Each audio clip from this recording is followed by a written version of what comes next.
The Soviet T-34 tank sits frozen and silent in the dawn light, its cold metal hull disguising the revolutionary design that would soon transform armored warfare forever. Abandoned in a field outside Moscow, this steel beast represents not just Soviet engineering, but humanity's desperate ingenuity when pushed to the brink of annihilation. The Germans approaching had never seen anything like it. Neither had history. Before we dive into this extraordinary story, tell me in the comments, which city are you watching from? It's incredible to see our historical community spread across the world.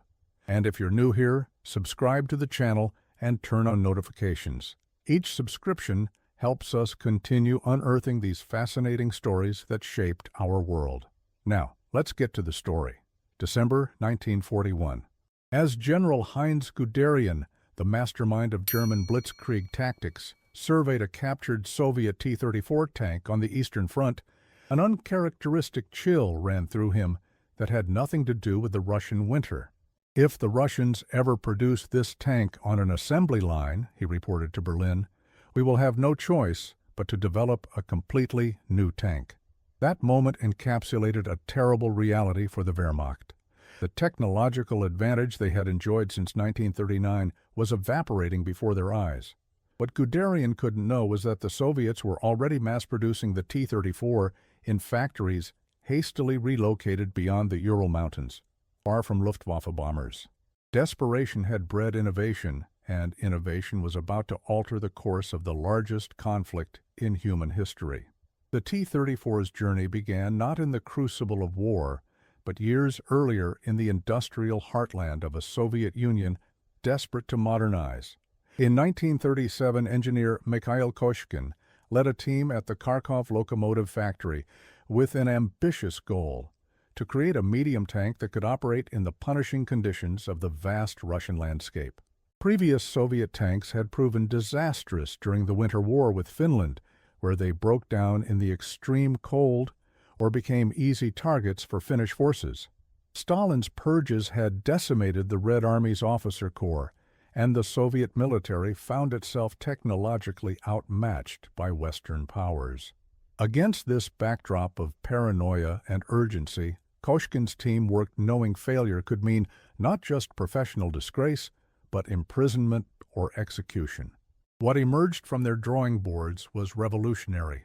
The T-34 featured sloped armor that increased effective thickness without adding weight, a diesel engine that was less flammable than gasoline alternatives, wide tracks that distributed weight evenly across snow and mud, and a high-velocity 76mm gun capable of penetrating German armor at combat ranges.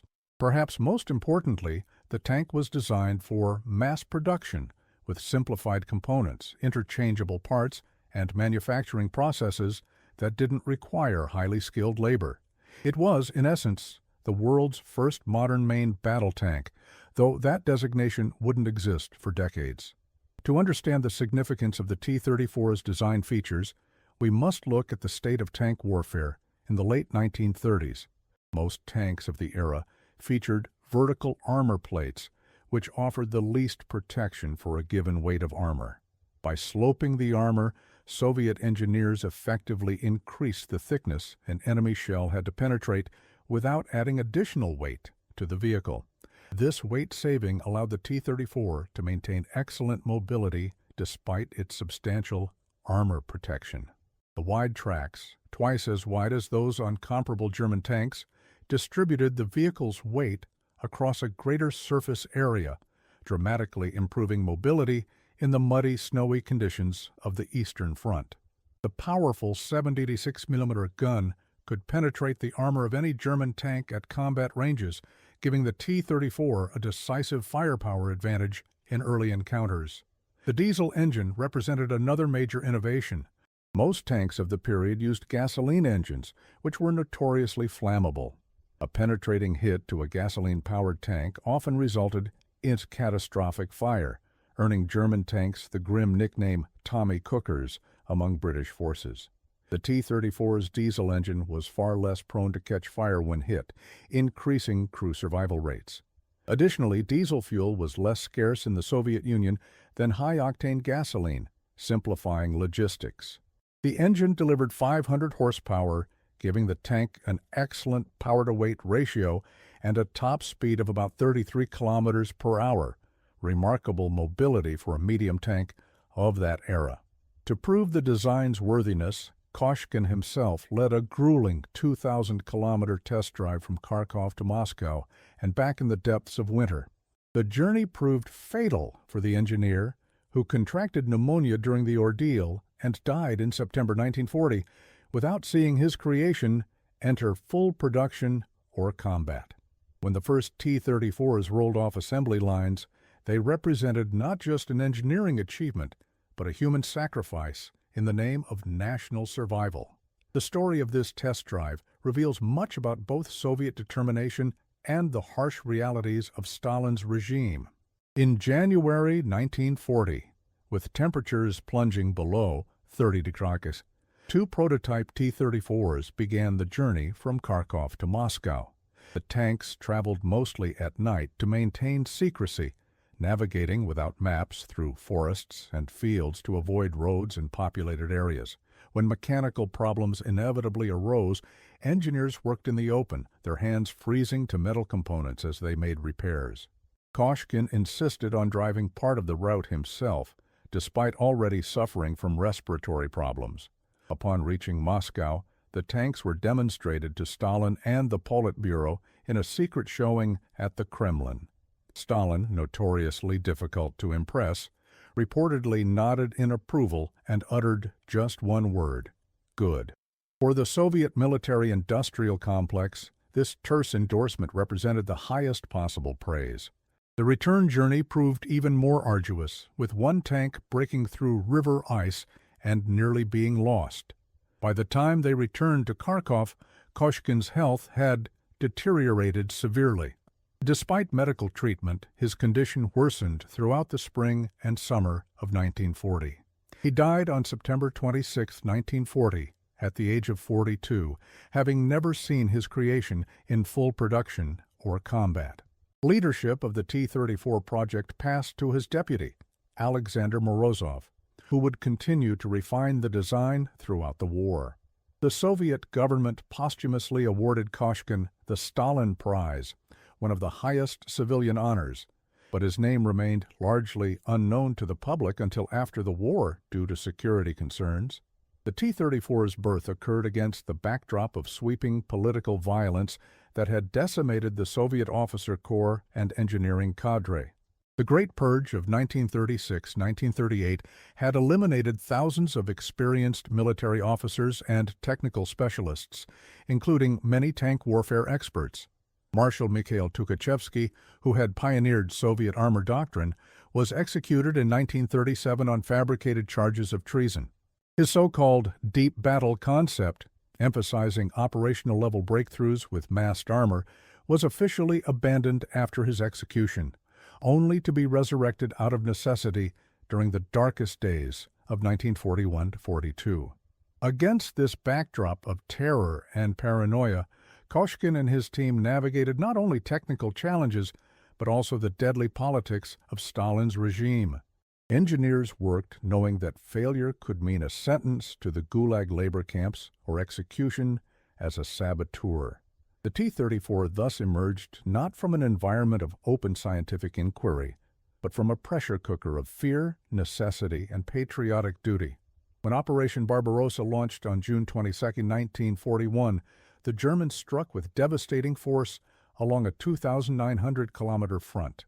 The Soviet Air Force lost over 100 aircraft in the first day alone. As panzer divisions carved deep into Soviet territory, they encountered scattered resistance from the new T-34s. German tank commanders were shocked when their anti-tank rounds bounced harmlessly off the sloped armor of these unfamiliar adversaries. Wehrmacht anti-tank gunners reported similar experiences. Their standard 37mm PSAK 36 guns, nicknamed door knockers, proved utterly ineffective against the T-34's frontal armor. The initial German encounters with T-34s are well documented in military reports and personal memoirs. Near the town of Raseiniai in Lithuania, 4 days into the invasion, a single T-34 broke through German lines and rampaged through rear areas for almost 2 days before running out of fuel. German anti-tank guns fired repeatedly at point-blank range, only to see their shells ricochet off the tank's armor. Only when a heavy 88mm anti-aircraft gun was brought up, a weapon never intended for anti-tank use, was the lone T-34 finally disabled. General Erich von Manstein later wrote in his memoirs about early encounters with the T-34. These tanks were technically superior to any we had. Our anti-tank weapons proved ineffective against their armor. Their long 76.2-meter guns could penetrate our tanks at ranges far beyond the effective range of our short 75mm tank guns. This technological shock had profound psychological effects on German troops, who had become accustomed to technical superiority over their enemies. A German intelligence report from July 1941 captured this psychological impact. The T-34 is something completely new. This fast, heavily armored, heavily armed tank has been a nasty surprise for our troops. Field Marshal von Kleist would later call it the finest tank in the world. But in these early months, the T-34 remained too few in number to halt the German advance. Many were lost due to mechanical breakdowns, poor crew training, or tactical misuse by inexperienced commanders. The Soviet tank force would need time to recover from the initial onslaught, time purchased with the blood of millions. The T-34's initial deployment revealed critical weaknesses that would need to be addressed. Many early T-34s went into battle with inexperienced crews who had received minimal training, sometimes just a few hours of instruction before being sent to the front. These crews often failed to exploit the tank's capabilities fully or to perform basic maintenance, leading to mechanical failures. Radio equipment was scarce in early production models, with only command tanks being equipped with radios. The rest relied on flags, hand signals, and other primitive communication methods, severely limiting tactical coordination. The 2-man turret, with the commander serving as both gunner and loader, overwhelmed tank commanders who could not effectively direct their vehicle, search for targets, and load the gun simultaneously. German tanks, with their 3-man turrets, commander, gunner, and loader, could maintain a much higher rate of fire and better situational awareness. Despite these challenges, the psychological impact of the T-34 on both sides cannot be overstated. For German troops, the appearance of these seemingly invulnerable tanks shattered confidence in their equipment and tactics. For Soviet soldiers, the T-34 became a symbol of hope, tangible evidence that their industry could produce weapons capable of defeating the previously unstoppable German war machine. As news of successful T-34 actions spread through Soviet ranks, morale improved noticeably, especially among infantry who had felt abandoned and defenseless during the early months of the invasion. As German forces closed on Moscow in October 1941, the situation grew desperate. Soviet industry performed what many consider the greatest logistical feat of the war: the evacuation of over 1,500 factories eastward beyond the Ural Mountains. Entire tank plants were dismantled, loaded onto railway cars, and reassembled in cities like Nizhny Tagil, Chelyabinsk, soon nicknamed Tankograd, and Sverdlovsk. Workers often began production in open fields before factory roofs were even completed, laboring through freezing conditions as tank components arrived on trains from different parts of the country. The scale and speed of this industrial evacuation defy modern comprehension. Between July and November 1941, the Soviets relocated 1,223 factories, including 1,360 large military industrial plants using 1.5 million railway cars. The Kharkov tank factory, birthplace of the T-34, was dismantled under artillery fire as German forces approached the city. Workers loaded crucial machine tools and partially completed tanks onto flat cars while fighting raged on the outskirts of the industrial district. The last trainload of equipment departed just hours before German troops entered the factory grounds. In many cases, Workers disassembled machinery in the morning, loaded it onto trains by afternoon, and traveled with the equipment to its new location, where they would begin reinstalling it immediately upon arrival. Entire families relocated with the factories, often living in hastily constructed barracks or dugouts, while production facilities took priority for construction materials. Women, children, and elderly citizens replaced men sent to the front. 12-hour shifts, 7 days a week, became standard. In a Stalingrad factory, workers continued assembling T-34s even as German forces fought their way into the complex. When the facility finally fell, the Germans found tanks in various stages of completion, with some rolled directly off the assembly line into combat just hundreds of meters away. This industrialization of warfare reached unprecedented scale.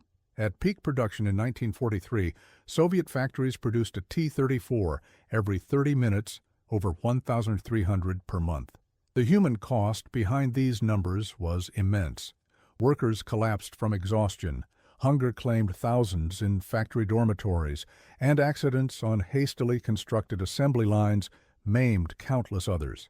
The city of Chelyabinsk, in the southern Urals, transformed almost overnight into Tankograd, Tank City. The evacuated Kharkov tank factory merged with the Chelyabinsk tractor plant and the Leningrad Kirov factory to create a massive tank-producing complex.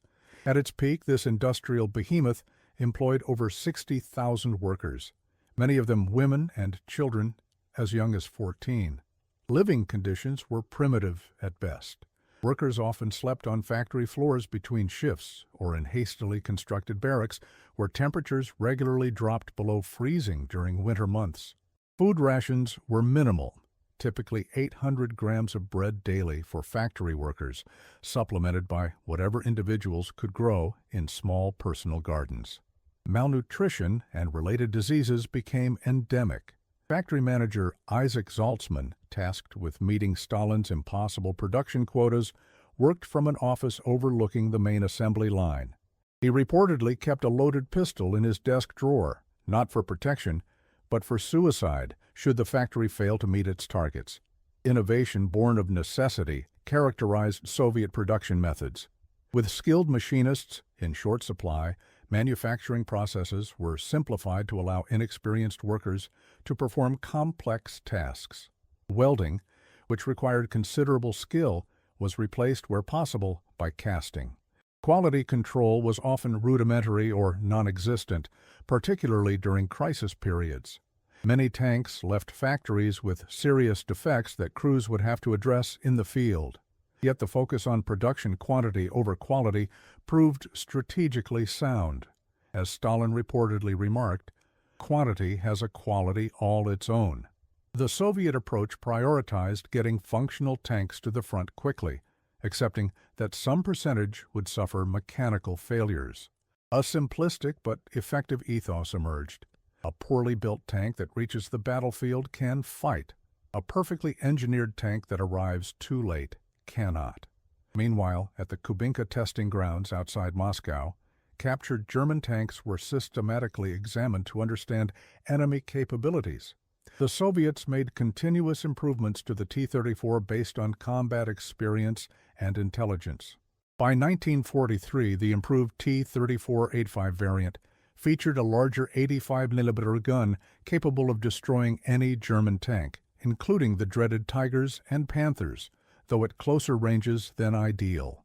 The turret was redesigned to accommodate a 3-man crew, addressing a critical weakness of earlier models where the tank commander was overwhelmed by having to direct the tank, locate targets, and load the gun simultaneously. The evolution from the original T-34-76 to the T-34-85 illuminates the Soviet approach to weapons development, pragmatic, iterative, and driven by frontline experience rather than theoretical perfection. When the formidable German Tiger tank appeared on the Eastern Front in late 1942, its 80mm gun and thick armor outclassed the original T-34. The Panther, introduced in 1943, was specifically designed to counter the T-34, incorporating sloped armor and a high-velocity 75mm gun. These German tanks could destroy T-34-76 at ranges well beyond the effective reach of the Soviet tank's 76mm gun. Soviet engineers responded by adapting an 85mm anti-aircraft gun for use in tanks, similar to how the Germans had adapted their 88mm flak gun. This weapon could penetrate the frontal armor of Tigers at combat ranges and could destroy Panthers from the side or rear. The new gun required a larger turret, which created the opportunity to implement a three-man turret configuration. This seemingly simple change dramatically improved combat effectiveness. With dedicated commander, gunner, and loader positions, the T-34-85 could maintain a much higher rate of fire while allowing the commander to focus on tactical awareness. Radio equipment, initially rare in early T-34s, became standard in all T-34-85s, improving unit coordination. The tank's weight increased from 26 to 32 tons, but the reliable 500-horsepower diesel engine proved capable of handling this additional burden without significant mobility losses. Production of the T-34-85 began in January 1944, and by spring, it had largely replaced the T-34-76 on assembly lines. Remarkably, the transition between models occurred without disrupting production rates, a testament to the skill of Soviet industrial managers operating under immense pressure. While the T-34 underwent continuous improvement, so did the humans who operated it. Early in the war, tank training was often rudimentary or non-existent. As the conflict progressed, the Soviets developed an increasingly sophisticated training pipeline. Tank schools established beyond the Urals provided basic instruction to new crews, while combat veterans rotated from the front to serve as instructors, bringing practical battlefield knowledge. Training focused on practical skills, driving, gunnery, basic maintenance, and tactical coordination. Simulators, often constructed from damaged tanks, allowed crews to practice loading and firing procedures. By 1943, new tank crews typically received 6 to 8 weeks of training before deployment, still brief by Western standards, but a vast improvement over the chaotic early war period. On the frozen steppe near Prokhorovka, on July 12, 1943, the largest tank battle in history erupted as part of the Greater Kursk Offensive. Over 1,500 tanks clashed on a front just a few kilometers wide. The superior optics, communication equipment, and gun accuracy of German tanks were offset by the sheer numbers and reliability of the Soviet T-34s. As visibility deteriorated amid smoke and dust, the battle devolved into chaotic close-quarters combat, with the tanks firing at point-blank range and sometimes ramming each other deliberately. Soviet General Pavel Rotmistrov recalled, "For an hour and a half the earth groaned from the wounds inflicted on it." The Battle of Prokhorovka represented the culmination of years of armored warfare evolution on both sides. The German force consisted primarily of Panzer IV medium tanks, alongside smaller numbers of the formidable Tigers and New Panthers. The Soviet formation centered on T-34-76 tanks, supplemented by lighter T-70s and heavier KV-1s. On paper, the German tanks held significant advantages: better optics, more accurate guns, superior radio equipment, and more experienced crews. But the Soviets had numbers, with approximately 3 tanks for every German vehicle. Moreover, the terrain favored Soviet tactics. The relatively flat, open steppe allowed for mass formations, while scattered gullies and villages provided cover for approach marches. The battle began at dawn with a massive Soviet artillery barrage, followed by waves of T-34s advancing with infantry support. German forces, already engaged in heavy fighting for several days as part of the larger Kursk offensive, had prepared defensive positions with pre-ranged fields of fire. The initial Soviet attack suffered heavy losses from German guns, firing from concealed positions. But as Soviet tanks closed the distance, the German advantage in long-range gunnery became irrelevant. In the close-quarters combat that followed, the T-34's advantages in maneuverability and rate of fire proved decisive.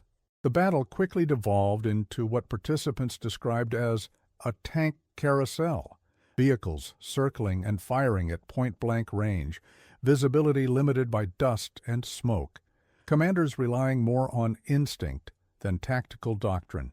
In this chaotic environment, the T-34's simplicity became a strength. Its straightforward controls and rugged design allowed it to absorb punishment and keep fighting. German tanks, with their more complex engineering, suffered more debilitating mechanical failures during extended combat operations. By midday, the battlefield had become a hellscape of burning vehicles, the air thick with smoke and the screams of wounded crewmen. Soviet tankers, following General Rotmistrov's orders to close to point-blank range, sometimes resorted to ramming German vehicles when ammunition ran low.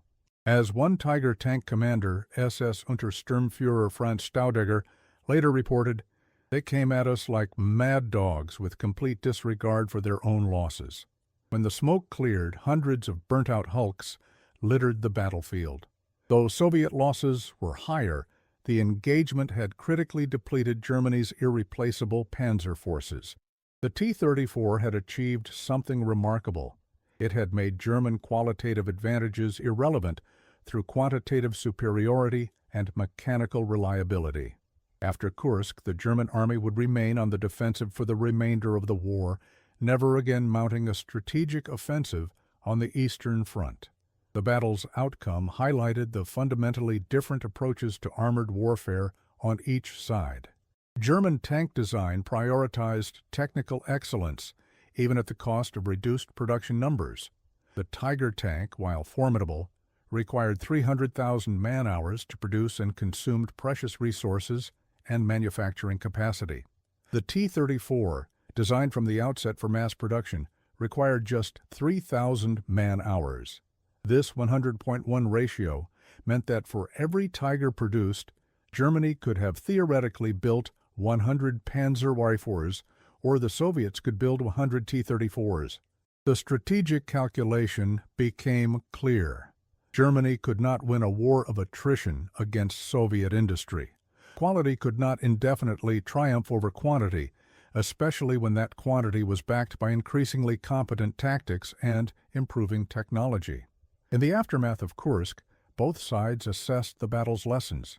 German reports emphasized the need for better infantry armor coordination and more effective close-range anti-tank weapons. They also noted the improving quality of Soviet tank crews and tactical leadership. Soviet after-action reports highlighted continuing issues with communications and coordination between units, but confirmed the basic soundness of their armored doctrine. Strategically, Prokhorovka represented the last gasp of German offensive capability on the Eastern Front. The battered panzer divisions, their irreplaceable experienced crews depleted, would spend the remainder of the war in increasingly desperate defensive operations. As the tide of war turned, Soviet production continued to accelerate, while German manufacturing faltered under relentless Allied bombing. By late 1943, Soviet factories were producing more tanks each month than Germany could in an entire year. This industrial mismatch was accompanied by improving Soviet tactics. Where early war T-34 units had charged forward in poorly coordinated attacks, they now operated in combined arms formations with infantry, artillery, and air support. Tank riders, infantry soldiers who rode on the hulls of tanks into battle, became a signature of the Soviet advance, providing immediate protection against enemy infantry with anti-tank weapons. The Soviet concept of tank descent, tank-borne infantry, evolved from necessity. In the war's early phases, Soviet forces lacked sufficient mechanized transport for infantry to keep pace with tank formations. The practice of infantry riding on tank hulls emerged spontaneously at the tactical level before being formally incorporated into doctrine. By 1943, each T-34 typically carried 6 to 10 infantrymen on its hull during advances. These troops, usually armed with submachine guns and grenades, would dismount shortly before the tank engaged enemy positions, providing immediate close protection against German infantry with Panzerfaust anti-tank weapons. The infantry benefited from the tank's mobility and armor protection during approach marches, while the tank gained vital security against ambushes.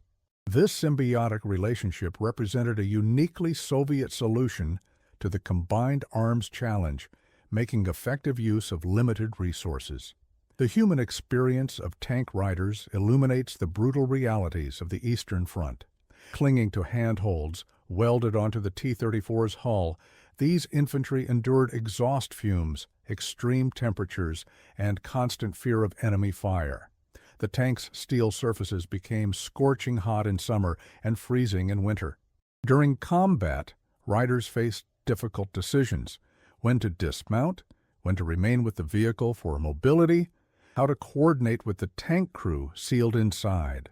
Communication typically occurred through crude systems of kicks and bangs on the hull, with prearranged signals indicating enemy positions or dangers. Despite these challenges, veterans often spoke of a special bond between tank crews and their regular riders, with infantrymen sometimes bringing food or vodka to their tankers and tank commanders, going to extraordinary lengths to protect their riders. At a collective farm outside Kiev in November 1943, a unit of T-34s commanded by Lieutenant Alexandra Samusenko demonstrated this evolution in tactics.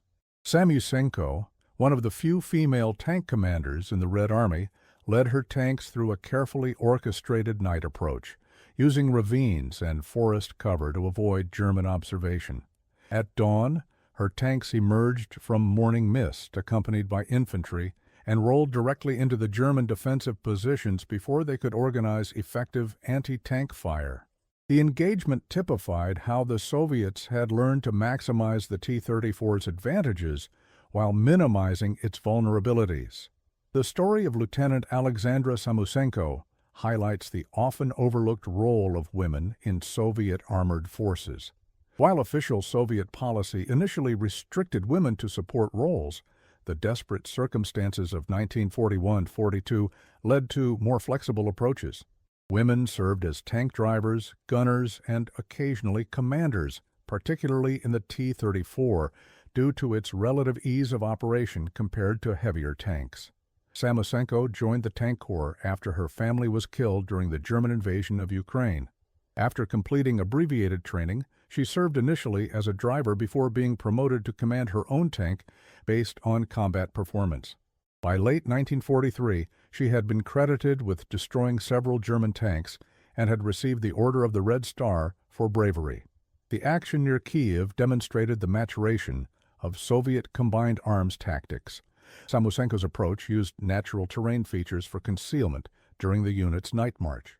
Artillery support was carefully coordinated to suppress known German positions without alerting them to the tank's approach route. Infantry moved in close coordination with the tanks, ready to deal with anti-tank threats. Most significantly, the attack targeted German command and control facilities rather than engaging enemy armor directly. A sophisticated approach focused on disrupting enemy cohesion rather than merely destroying equipment. The success of operations like this reflected growing tactical sophistication at junior officer levels, allowing Soviet forces to overcome their remaining qualitative disadvantages through superior planning and execution. By 1944, the Soviet war machine was an unstoppable juggernaut. During Operation Bagration in June, the Red Army demonstrated mastery of deep battle operations, with T-34s leading massive breakthrough formations that shattered German Army Group Center. The operation resulted in perhaps the most catastrophic German defeat of the entire war, with over 300,000 casualties in just a few weeks.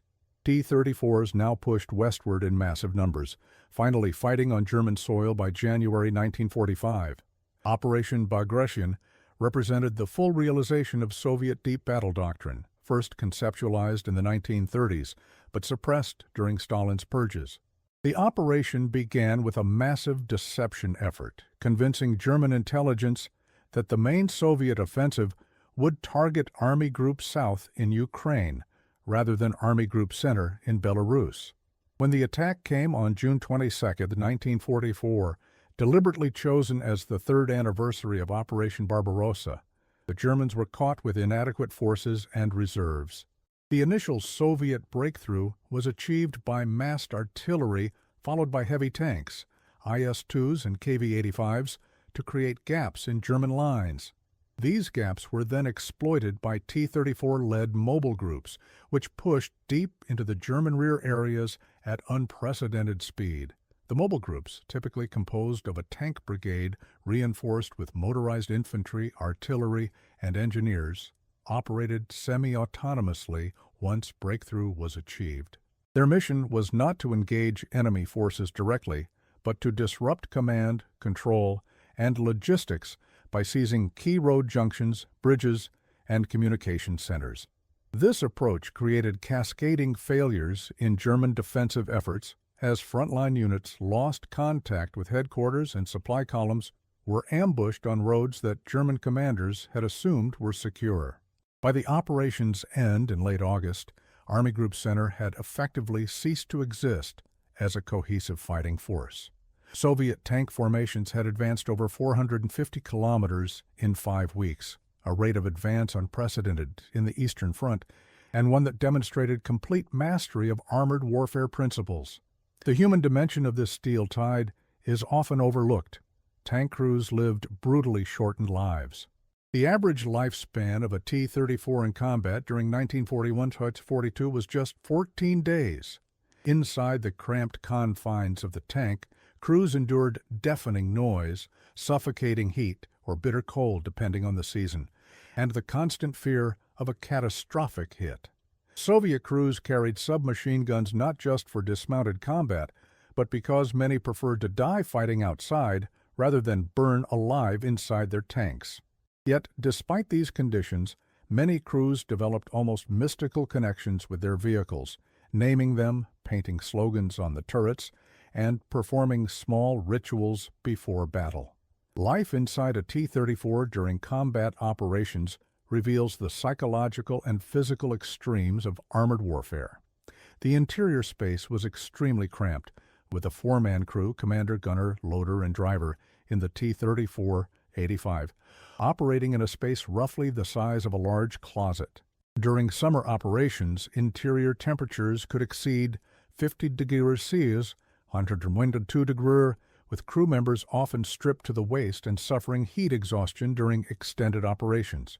In winter, the metal surfaces became painfully cold to touch without gloves, while the engine's heat created an uncomfortable temperature gradient between the driver's compartment and the fighting compartment. Ventilation was poor, with engine fumes, cordite from fired shells, and body odor creating a noxious atmosphere that often caused headaches and nausea. The noise inside a tank during combat was literally deafening. The engine produced a constant roar that made normal conversation impossible. When the main gun fired, the concussion inside the closed space was physically painful to crew members. The mechanical clanking of the tracks and transmission added to the cacophony. Communication typically occurred through shouting directly into a crewmate's ear or through throat microphones connected to the tank's intercom system, if the tank was equipped with one. Many veteran tank crews developed a form of sign language for essential communications during combat. The constant fear of catastrophic penetration created extreme psychological stress. Crews knew that a single well-placed enemy shot could ignite ammunition or fuel, resulting in a fatal fire. The confined space offered no escape route. The commander's hatch was the only exit large enough for rapid evacuation, and crews often kept this partially open during combat, despite the increased vulnerability, simply to provide a potential escape route. This knowledge created a unique form of claustrophobic combat stress that tank psychologists later termed steel coffin syndrome. To cope with this stress, crews developed various superstitions and rituals. Some carried orthodox icons or pre-revolutionary good luck charms. Others performed specific sequences of actions before entering combat. Many named their tanks and spoke of them as living entities with distinct personalities. Despite these challenges, or perhaps because of them, tank crews often formed unusually tight bonds. The forced intimacy of the tank's interior, combined with shared danger and the need for absolute coordination during combat, created what psychologists now recognize as a form of accelerated unit cohesion. Veteran tank commander Alexander Burtsev later wrote, "Inside our T-34, we were not 4 men, but a single organism with 8 arms and 4 heads. We did not need to speak to know what the others would do." This cohesion proved vital to combat effectiveness, as crews who could anticipate each other's actions reacted more quickly in the chaotic environment of armored battle. In the ruins of Berlin in April 1945, the T-34 reached its apotheosis. As Soviet forces converged on the Nazi capital from multiple directions, tank crews scrawled messages like, "For the motherland," "For Stalingrad," and "To Berlin" on their turrets.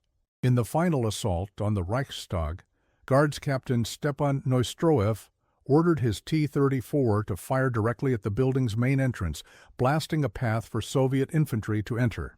Inside the tank, gunner Nikolai Samsonov later recalled, "We had come so far, fought through so much, that it seemed impossible we were finally there. My hands shook as I aimed at the heart of the fascist beast." The Battle of Berlin represented the culmination of the T-34's war journey. The tank that had been hurriedly developed to counter German technological superiority, that had been produced in desperate conditions as factories were relocated under enemy bombardment, that had initially been deployed in penny packets by inexperienced crews, now rumbled triumphantly through the streets of the enemy capital in formations hundreds strong. The symmetry was both strategic and symbolic. The weapon born of Soviet desperation now delivered the final blow to the Nazi regime. Urban combat in Berlin presented unique challenges for tank operations. The city's narrow streets, rubble-blocked avenues, and fortified buildings created a three-dimensional battlefield, unlike the open steppes where the T-34 had proven its worth. Soviet commanders adapted by developing specialized urban tank tactics. T-34s operated in small groups of 2 to 3 vehicles, always with infantry support. They moved from cover to cover, using buildings as shields against German anti-tank weapons. When encountering barricades or heavily defended positions, the tanks would fire high-explosive rounds to create breaches for infantry assault. German defenders, including Hitler Youth armed with Panzerfausts, posed a constant threat from upper floors and cellars. To counter this, some T-34s were modified with improvised metal screens around the turret and hull, early examples of what would later be called reactive armor. The psychological impact of Soviet tanks in the Nazi capital was immense. For German civilians, the appearance of T-34s confirmed the collapse of the thousand-year Reich and the failure of Nazi promises of final victory. For Soviet crews, reaching Berlin represented vindication after years of sacrifice. Many tanks bore improvised memorials, lists of fallen crewmates, tallies of battles fought, or the names of Soviet cities where crew members had lost family to German occupation. These personal connections transformed the final battle from a merely military objective into a deeply emotional reckoning. As Guards Senior Lieutenant Dmitry Loza, a T-34 company commander, wrote in his memoirs, "As we entered Berlin, I thought of my home village, burned by the Germans in '41, of my mother who died during evacuation, of my brother killed at Stalingrad. My hands on the controls were steady, but my heart burned with a fire no water could quench." After the war, the influence of the T-34 extended far beyond the battlefields of Europe. Its design principles, sloped armor, wide tracks, powerful gun, and emphasis on reliability and ease of production, influenced tank development worldwide. Even the American M26 Pershing, and later Patton tanks, showed the influence of lessons learned from the T-34. More significantly, thousands of T-34-85s were provided to Soviet allies and client states during the Cold War, seeing action from Korea to Vietnam, the Middle East, and Africa. The tank that had been born of Soviet desperation became a global symbol of communist military support. The T-34's technical influence on post-war tank design cannot be overstated. The basic configuration it pioneered, medium weight, emphasis on mobility, well-sloped armor, and a high-velocity main gun, became the template for what would later be classified as the main battle tank concept. Western tank designers, previously focused on specialized heavy and light tanks for different roles, increasingly adopted the Soviet approach of a universal tank type that combined firepower, protection, and mobility in a balanced package. The British Centurion, introduced in 1945 but too late to see W-Force combat, clearly showed T-34 influence in its design philosophy. American tank development from the M46 Patton through the M60 series similarly reflected lessons learned from analyzing the T-34's success. Beyond technical specifications, the T-34 changed fundamental thinking about industrial production of armored vehicles. Pre-war tank design had typically emphasized engineering excellence and craftsmanship, with limited consideration for mass production.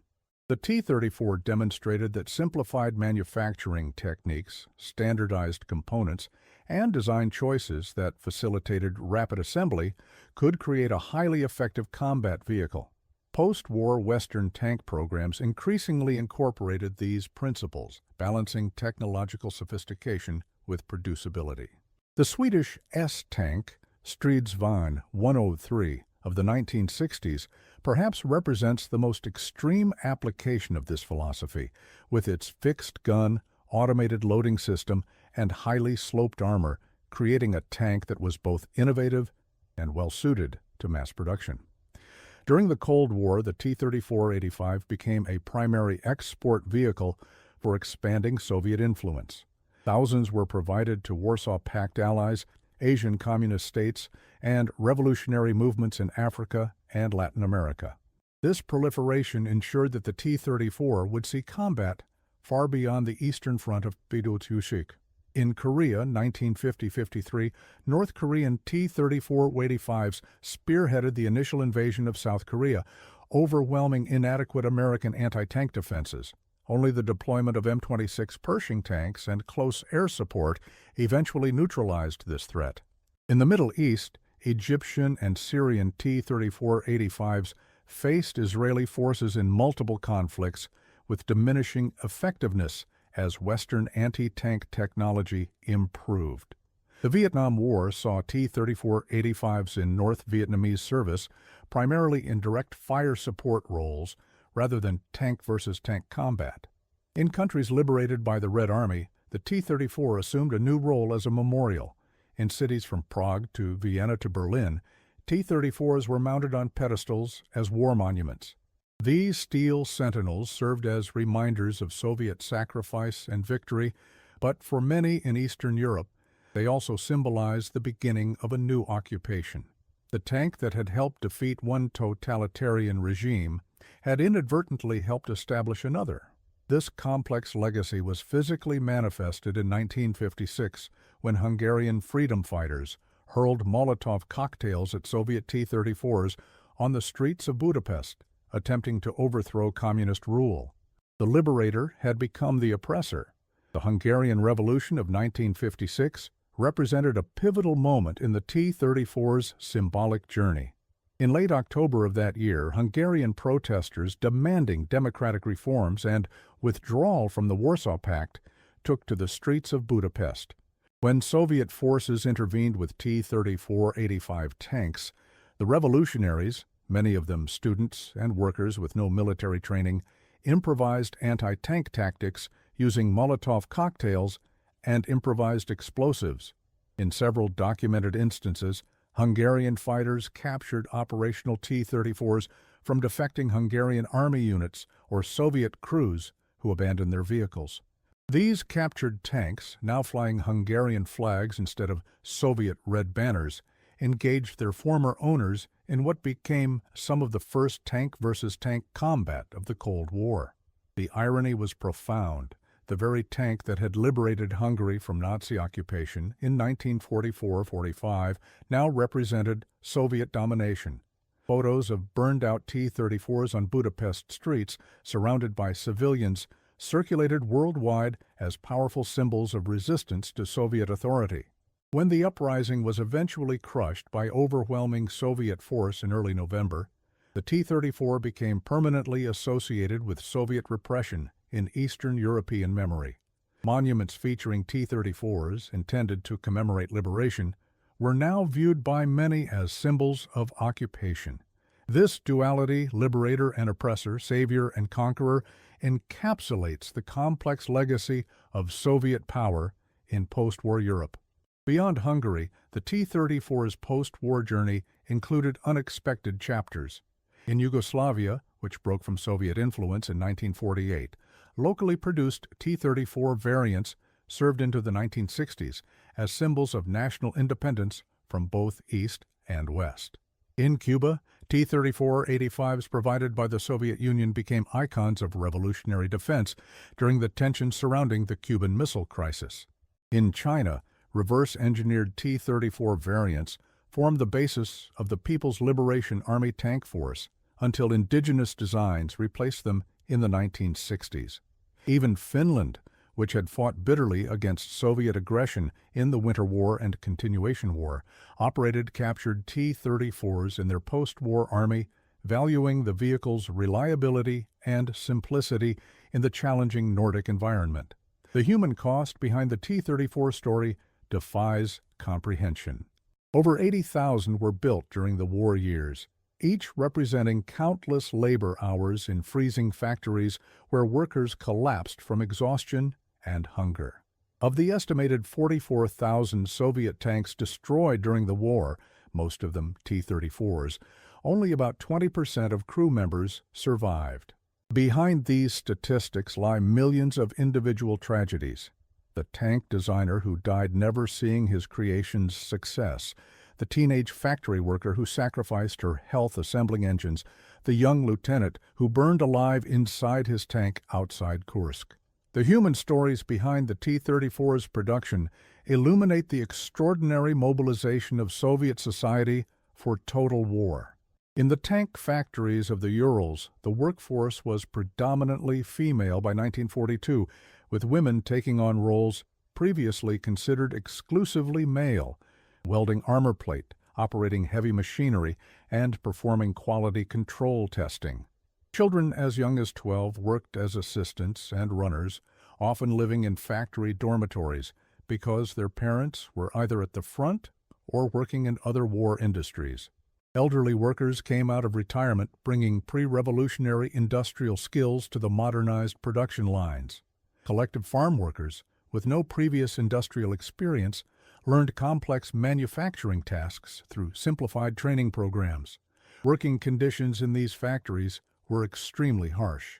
Shifts typically lasted 12 to 14 hours, with workers receiving only 1 day off per month. Winter temperatures inside the partially completed factory buildings often dropped below freezing, with workers wearing multiple layers of clothing while operating machinery. Food rations were barely sufficient for survival, especially during 1942-43, when the Soviet food distribution system was under maximum strain. Workers supplemented official rations by growing vegetables in small garden plots and foraging for wild plants during the brief summer months. Medical care was rudimentary, with high rates of tuberculosis, pneumonia, and industrial injuries. Despite these conditions, absenteeism was rare. Partly due to draconian penalties, factory workers were under military discipline, with unauthorized absence potentially treated as desertion, but primarily because of genuine patriotic commitment to the war effort. The psychological dimension of T-34 production was equally significant. Factory walls displayed giant production charts tracking output against quotas with militant terminology. Production targets were front lines to be captured. Efficiency improvements were victories, and waste was sabotage. Propaganda teams maintained morale through a combination of patriotic appeals, recognition of high performers, and circulation of letters from the front describing how the factory's tanks were defeating German forces. Frontline brigades, elite work teams that consistently exceeded quotas, received special privileges, including slightly improved rations and public recognition. The constant pressure for increased production created an environment where innovation flourished out of necessity. Workers developed hundreds of process improvements, from simplified welding techniques to improvised quality control methods, all focused on getting more tanks to the front faster. What elevates the T-34 above mere military hardware is how it encapsulates a pivotal moment in human history, when industrial capacity, engineering innovation, and human sacrifice converged to alter the course of civilization itself. The T-34 represents both the terrible necessity of resistance against existential threat and the moral ambiguity of technological achievement in service of war. It stands as testament to what humans can achieve when pushed to extremes, and the terrible price paid for such achievement. The T-34's symbolic significance extends beyond its military impact. It represents a pivotal moment in the industrialization of warfare, when the outcome of combat between nations became as dependent on factory output as on battlefield tactics. The Soviet victory on the Eastern Front, enabled in large part by T-34 production, demonstrated that industrial capacity properly mobilized could overcome even significant technological disadvantages.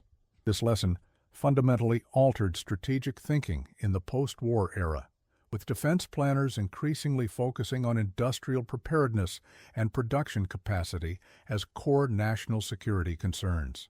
More broadly, the T-34 story illuminates the moral complexity of technological achievement in service of warfare.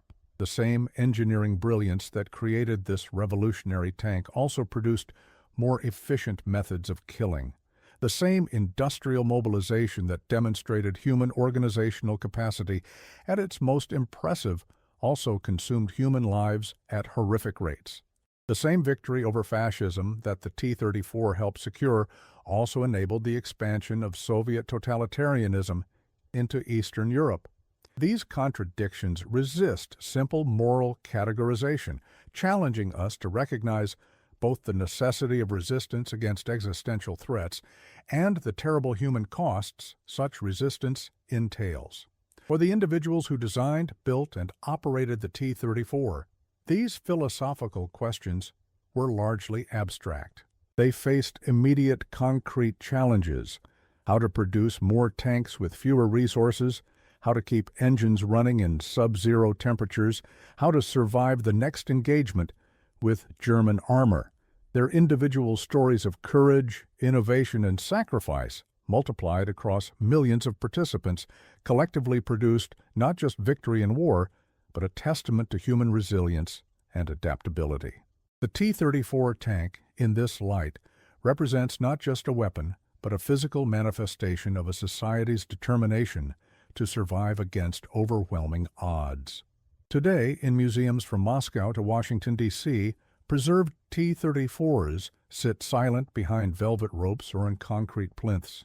Visitors admire their revolutionary design features, perhaps run their hands along the cold, sloped armor, peer through the cramped hatches, or take photos beside the iconic red star painted on the turret. Few can truly comprehend what these machines meant to history, how their diesel engines roaring to life on the Eastern Front heralded the beginning of the end for Nazi Germany and the dawn of the Soviet superpower. Modern museum displays often focus on the T-34's technical specifications and battlefield performance, presenting the tank as an artifact of military history. This approach, while informative, risks reducing the vehicle to its mechanical components, obscuring the human drama that gives the T-34 its deeper significance. Some museums have attempted to address this limitation through innovative interpretive approaches. The Central Museum of the Armed Forces in Moscow includes personal effects from tank crews, alongside the vehicles, letters home, improvised tools, good luck charms found in recovered tanks. The Kubinka Tank Museum outside Moscow periodically conducts operational demonstrations with restored T-34s, allowing visitors to experience the vehicle's sound, mobility, and presence beyond static display. For veterans who served in these tanks, museum displays often evoke complex emotions. Mikhail Krylov, who commanded a T-34 during the Berlin operation and later became a military historian, described his first visit to a museum display. It was like seeing a ghost. The tank looked the same shapes, the same paint, but it was clean, quiet, still. Our tanks were always dirty, always making noise, always moving or ready to move. The museum tank is like a photograph of someone you loved who died long ago, recognizable but without the life that made it what it was. This gap between artifact and experience represents a fundamental challenge in preserving and communicating the T-34's full historical significance. As we gaze upon these artifacts of a desperate time, we might reflect on the words of T-34 driver Dmitry Loza, who survived the war and later wrote, "Our tanks were not just machines but living monuments to everyone who designed them, built them, and died in them. We were merely their temporary caretakers." In this steel, we find the true substance of history, not just the mechanical ingenuity or military significance, but the collective human experience of a generation that fought with industrial might against industrial extermination, and in doing so, changed the world we inherit today. The legacy of the T-34 continues to evolve in contemporary historical understanding. Recent archival research has revealed previously unknown aspects of its development and deployment. Technical analysis of surviving examples has provided new insights into manufacturing methods and design evolution. Oral history projects have preserved the testimonies of surviving tank crews, factory workers, and engineers, adding human dimension to the technical narrative. These ongoing investigations ensure that the T-34 remains not just a static historical artifact, but a living subject of inquiry, continuing to yield insights about technology, industry, and human experience under extreme conditions. Perhaps most importantly, the T-34 serves as a physical connection to a pivotal moment in human history, the point at which industrial capacity, mobilized for total war, demonstrated its decisive strategic significance. The societies that emerged from this crucible, both victorious and defeated, were fundamentally transformed by the experience. The Cold War, the nuclear arms race, the economic and political divisions that shaped the latter half of the 20th century all can be traced in part to lessons learned from the T-34's impact on the Eastern Front. In this sense, the tank represents not just a weapon or a vehicle, but a hinge point in modern history, a moment when the course of human civilization pivoted on the combined weight of millions of individual actions, decisions, and sacrifices. As time distances us from the events of 1941 to 45, preserving the full context of the T-34 story becomes increasingly challenging. The generation that experienced these events firsthand has largely passed, leaving artifacts, documents, and recorded testimonies as our primary connections to their experience. In this environment, the T-34 assumes additional significance as a tangible link to a defining historical moment, a physical object that can be seen, touched, and experienced directly, bridging the growing temporal gap between contemporary observers and the events that shaped our current world. The steel beast that once represented cutting-edge military technology now serves as guardian of memory, a sentinel against forgetting the terrible costs and complex legacies of industrial warfare.